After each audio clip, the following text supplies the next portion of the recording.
બનાસકાંઠામાં સામાન્ય વરસાદમાં જ પાણી ભરાયા છે। લુણવા પાલનપુર વચ્ચે મુખ્ય માર્ગ ઉપર પાણી ભરાયા। મુખ્ય માર્ગ ઉપર પાણી ભરાઈ જતા વાહન ચાલકોને હાલાકી સર્જાઈ છે। પાણી ભરાઈ જતા સ્થાનિકોમાં ભારે રોષનો માહોલ જોવા મળી રહ્યો છે।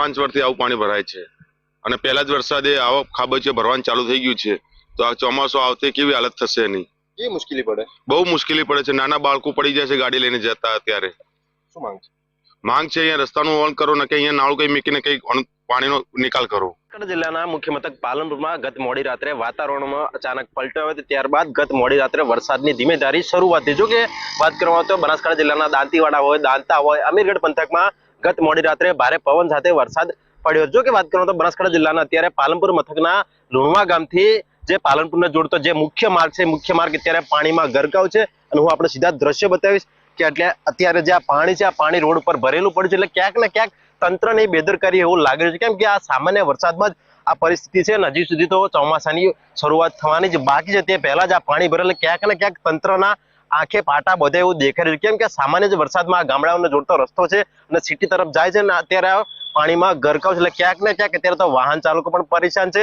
છતાંય તંત્રને વાહન ચાલકોને એક જ માંગ છે કે હજી સુધી તો ચોમાસાની શરૂઆત થાય છે તે પહેલા જ આવી પરિસ્થિતિ આગળની શું પરિસ્થિતિ તેને લઈને અત્યારે તો વાહન ચાલકો પણ પરેશાનમાં મુકાય છે। ક્યાંક ને ક્યાંક બનાસકાંઠા જિલ્લાના અમીરગઢ પંથકમાં પણ ભારે પવન સાથે વરસાદ પડ્યો છે તેને લઈને ઝાડ ધરાશાયી પણ થયા। એટલે ક્યાંક ને ક્યાંક એ બાજુ પણ નુકસાન છે।